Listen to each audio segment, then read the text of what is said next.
Hello everyone. എജു ഡൊമൈനിന്റെ പുതിയ വീഡിയോയിലോട്ട് എല്ലാവർക്കും സ്വാഗതം. ഇപ്പോൾ കുറേ കാലമായിട്ട് അല്ലെങ്കിൽ കുറച്ച് ദിവസങ്ങളായിട്ട് നമ്മൾ കേൾക്കുന്നതാണ് ഈ EPFOന്റെ പുതിയ നോട്ടിഫിക്കേഷൻ വരും എന്ന് പറഞ്ഞു. അപ്പോൾ ഇന്ന് ഈവനിങ് ആയപ്പോൾ EPFOന്റെ നോട്ടിഫിക്കേഷൻ വന്നിട്ടുണ്ട്. ഇപ്രാവശ്യം അസിസ്റ്റന്റ് പ്രൊവിഡന്റ്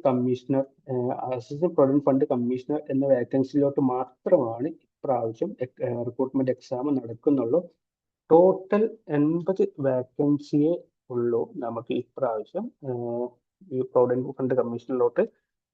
കഴിഞ്ഞ പ്രാവശ്യമൊക്കെ അക്കൗണ്ട്സ് ഓഫീസർ കൂടി വിളിച്ചിട്ടുണ്ടായിരുന്നു. ഇപ്രാവശ്യം ആ ഒരു വേക്കൻസിയിലോട്ട് ഇപ്രാവശ്യം എക്സാം ഇല്ല, APFC മാത്രമേ ഉള്ളൂ.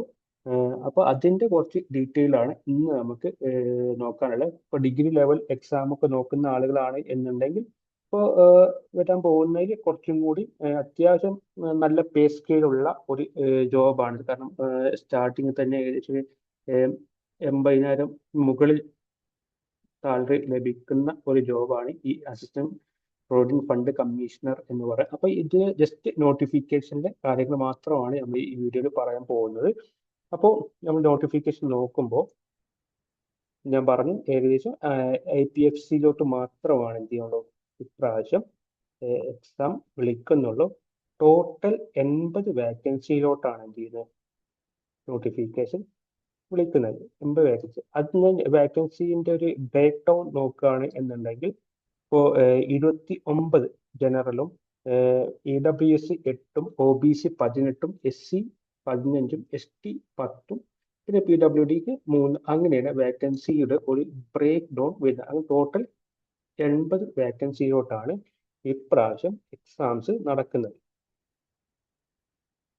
പിന്നെ അതിന് താഴെ PWDന്റെ ഓരോ കാറ്റഗറി കാര്യങ്ങളൊക്കെ കൊടുത്തിട്ടുണ്ട്, ജസ്റ്റ് നോക്കാം.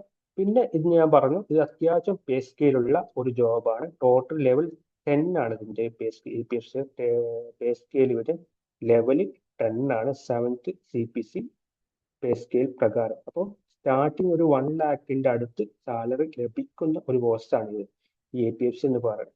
ഇതിന്റെ ഏജ് ലിമിറ്റ് എല്ലാവർക്കും സംശയം ഉണ്ടാവും. ഇപ്പൊ ജനറൽ കാറ്റഗറി ആണെങ്കിൽ 35 വയസ്സ് വരെ എന്ത് ചെയ്യാം, അപ്ലൈ ചെയ്യാം. പിന്നെ സാധാരണ ബാക്കിയുള്ള റിസർവേഷൻ ക്ലൈമുകൾ നോക്കുകയാണെങ്കിൽ OBC 38, 3 വർഷത്തെ റിലാക്സേഷൻ ഉണ്ടാവും. SC ST ആണെങ്കിൽ 5 വർഷത്തെ റിലാക്സേഷൻ, 40 വയസ്സ് വരെ എന്ത് ചെയ്യാം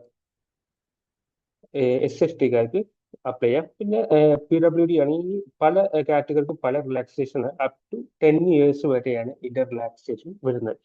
പിന്നെ ഇതിന്റെ എഡ്യൂക്കേഷൻ ക്വാളിഫിക്കേഷൻ നോക്കുകയാണ് എന്നുണ്ടെങ്കിൽ ഡിഗ്രി, അതായത് ഏതെങ്കിലും ഒരു സബ്ജക്ട് ഡിഗ്രിയാണ് എസെൻഷ്യൽ ക്വാളിഫിക്കേഷൻ ആയിട്ട് വരുന്നത്. പക്ഷെ ഡിസൈറബിൾ ക്വാളിഫിക്കേഷൻ ചോദിക്കുന്നുണ്ട്, പക്ഷെ അത് എന്താ വെച്ചാൽ നിർബന്ധമില്ല. ഉണ്ടെങ്കിൽ നമുക്ക് എന്താണ് അപ്പർ ഹാൻഡ് ആണ് എന്നുള്ളൂ. Diploma in company law, labour law, public administration എന്ന സബ്ജക്റ്റിൽ ഒരു പിന്നെ ഡിപ്ലോമ അല്ലെങ്കിൽ PG ഒക്കെ ഉണ്ടെങ്കിൽ നമുക്ക് കുറച്ചും കൂടി പിന്നെ അഡ്വാൻറ്റേജ് ഉണ്ടാവും റിക്രൂട്ട്മെന്റിൽ.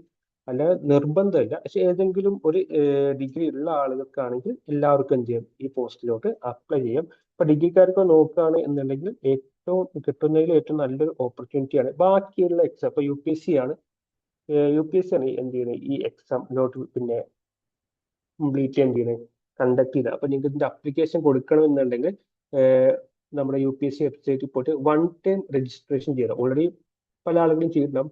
ചെയ്യാത്ത ആളുകളാണ് എന്നുണ്ടെങ്കിൽ ആദ്യം 1 time രജിസ്ട്രേഷൻ ചെയ്യേണ്ടതായിട്ടുണ്ട്. 1 time രജിസ്ട്രേഷൻ ചെയ്തതിനു ശേഷം എന്ത് ചെയ്യുക, അത് ലോഗിൻ ചെയ്തിട്ട് അവിടെയാണ് എന്ത് ചെയ്യുന്നത്, ഇത് അപ്ലൈ ചെയ്യേണ്ടത്. അപ്പോൾ UPSC ആണ് ഈ എക്സാം കണ്ടക്ട് ചെയ്യുന്നത്.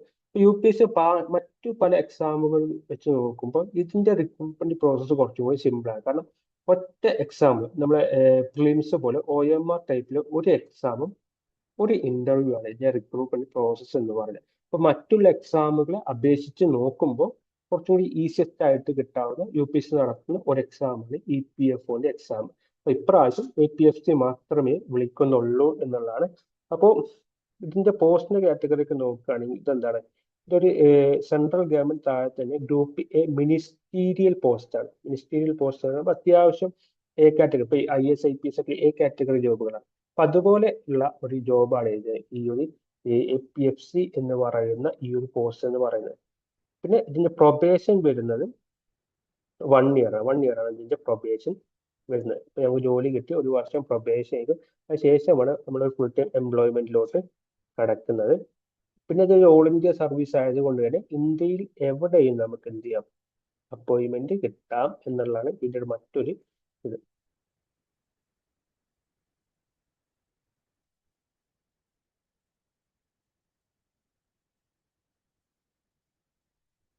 പിന്നെ ഇത് മറ്റു കാര്യങ്ങൾക്ക് നോക്കുകയാണ് എന്നാണെങ്കിൽ അപ്ലിക്കേഷൻ സ്റ്റാർട്ട് ചെയ്യുന്നത് 20-8, അതായത് നാളെ മുതലാണ്. ഇന്ന് ഓഗസ്റ്റ് 21.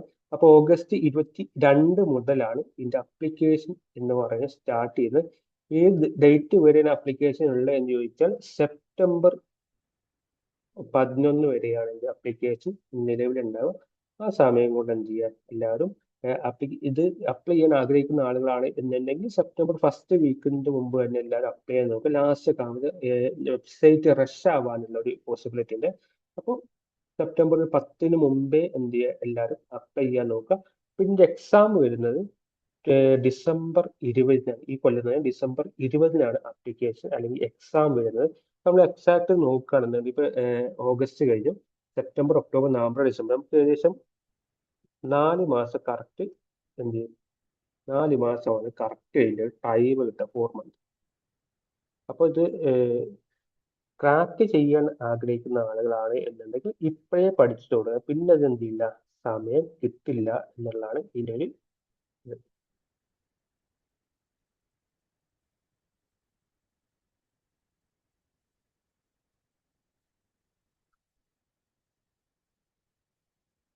പിന്നെ അത് മറ്റു റിക്വയർമെന്റ് എന്ന് പറയുന്നത് സിറ്റിസൺഷിപ്പ് ആണ്. പിന്നെ ഏജ് ലിമിറ്റ് നമ്മൾ ഓൾറെഡി ഡിസ്കസ് ചെയ്തു.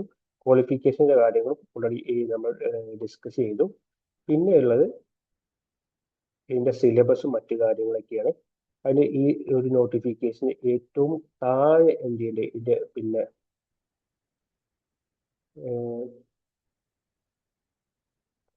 പിന്നെ അപ്ലിക്കേഷൻ ഫീ എത്രയാണ് പലർക്കും സംശയമാണ്.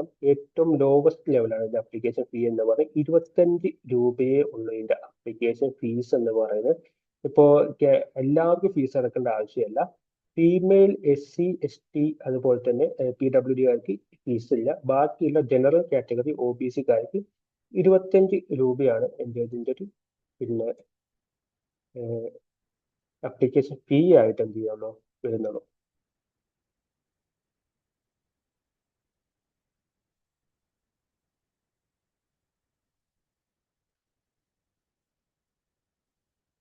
പിന്നെ കേരളത്തിലുള്ള സെന്റേഴ്സ് നോക്കുകയാണെങ്കിൽ ഒന്ന് കൊച്ചിയിലാണ് ഉള്ളത്, പിന്നെ കോഴിക്കോട്, തിരുവനന്തപുരം, അങ്ങനെ 3 സെന്ററുകളായിട്ടാണ് കേരളത്തിൽ എക്സാം കണ്ടക്ട് ചെയ്യുന്നുള്ളൂ.